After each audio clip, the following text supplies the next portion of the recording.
जानते हैं सूरदास की जीवन जीवन परिचय। आइए सूरदास जी विट्ठलनाथ द्वारा स्थापित अष्टछाप के अग्रणी कवि थे। इनका जन्म सन 1478 ईस्वी को आगरा के समीप रूमकटा नामक गांव में हुआ। कुछ विद्वान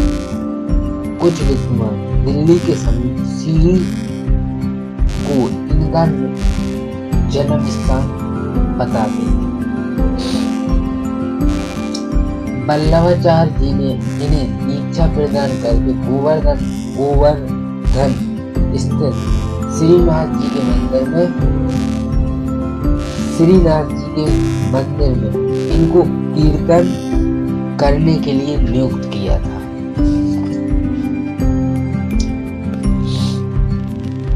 इस प्रकार आजीवन गौ घाट पर रहते हुए श्रीमद् भागवत के आधार पर श्री कृष्ण लीला से संबंधित पदों की रचना करते थे और मधुर स्वर से उनका गायन करते थे। सूरदास जी की मृत्यु सन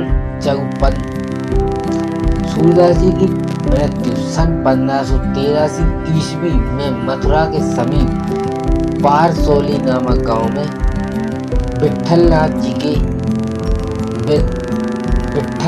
की उपस्थिति में हुई थी। सूरदास जी की रचना, आइए रचनाएं जानते। विद्वानों के अनुसार सूरदास ने तीनों कृतियों का सृजन किया था: सूरसागर, सुरसालावली और साहित्य लहरी। नंबर पहला, सूरसागर ही इनकी अमर कीर्ति है। इसमें भगवान श्री कृष्ण की लीलाओं के 1.25 लाख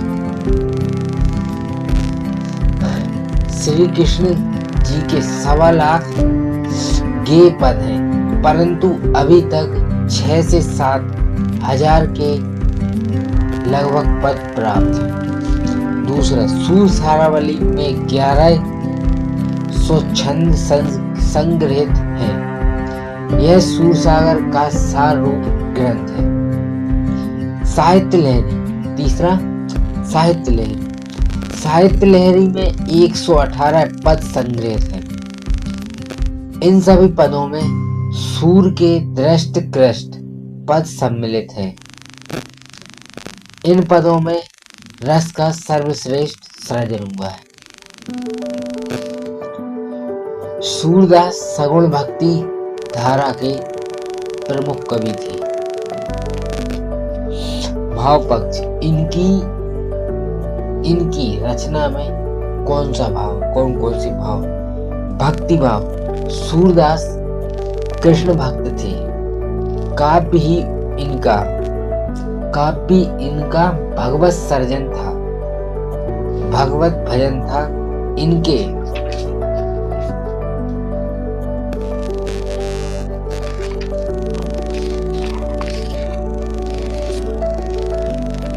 इनके काव्य में भक्त हृदय की अभिव्यक्ति सहज की दिखाई देती है।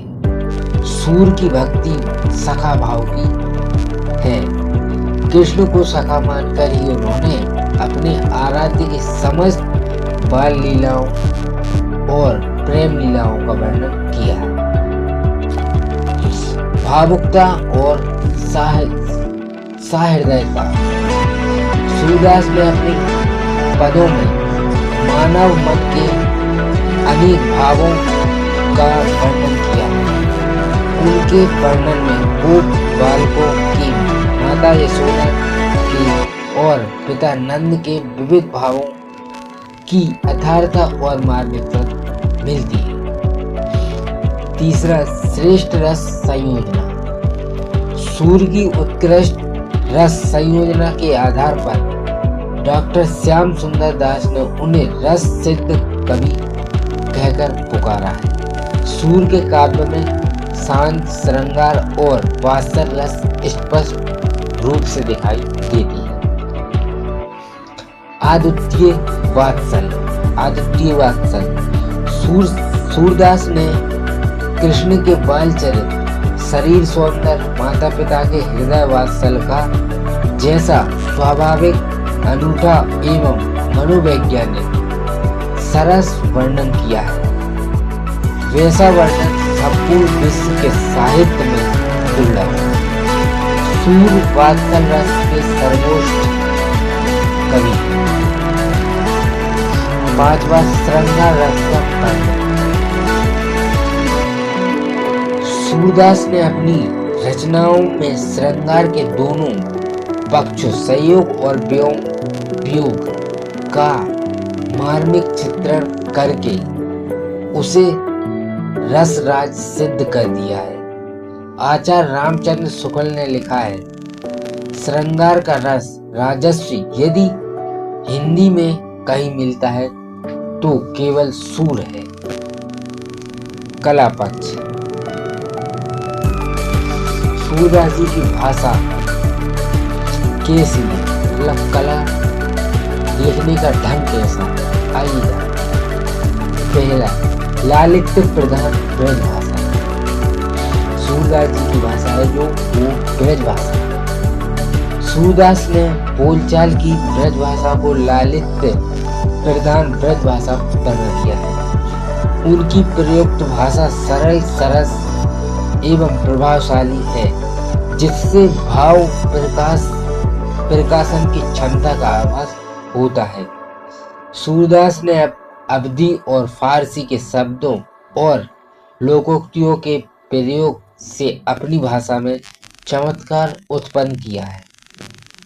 भाषा में माधुर्य सर्वत्र दिखाई देता है, मतलब जो भाषा में मधु यानी मिठास है वो हमेशा दिखाई देता है। दूसरा, गेय पद शैली। सूरदास ने अपनी काव्य रचना गेय पद शैली में की है।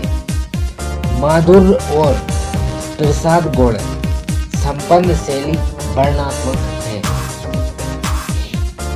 उनकी शैली में वचन वक्रता और वाग्विविधता उनकी एक विशेषता है। तीसरा, अलंकारों की सहज आवृत्ति।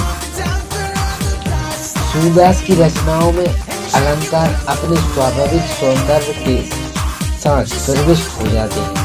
डॉक्टर हजारी प्रसाद के शब्दों के अनुसार अलंकार शास्त्र तो सूर के द्वारा अपना विषय वर्णन शुरू करते ही उनके पीछे हाथ जोड़कर दौड़ पड़ता था। उपमानों की बाढ़ आ जाती थी, रूपकों की वर्षा होने लगती सूरदास की भाषा में। छंद योजना की संगीतात्मक। सूरदास ने मुक्तक के पदों की रचना की। उनके पदों में संगीतात्मक सर्वत्र परिलक्षित होती। साहित्य में स्थान। सूरदास जी का साहित्य में कैसा स्थान, आइएगा। सूरदास अष्टछाप की ब्रज भाषा कवियों में सर्वोत्कृष्ट कवि। इनका बाल प्रकृति चित्रण, वात्सल्य तथा श्रृंगार का वर्णन अद्वितीय है। सूर का क्षेत्र सीमित है, पर उसके वे एक छत्र सम्राट। वे अपनी काव्यकला और साहित्यिक प्रतिभा के बल पर हिंदी साहित्य जगत के सूर माने जाते हैं। जब तक सूर की प्रेमसिक्त वाणी का सुधा प्रभाव है, तब तक हिंदू जीवन में सरसता, समर्थता का स्रोत कभी सुधर नहीं पाएगा। तो दोस्तों, ये थे हमारे सूरदास जी के जीवन परिचय। अगर आपको सूरदास जी के बारे में कुछ और पता हो तो कमेंट में जरूर बताएं। तो दोस्तों, वीडियो को एंड तक देखने के लिए धन्यवाद। वीडियो अच्छी लगी हो तो लाइक करें, चैनल को सब्सक्राइब करें।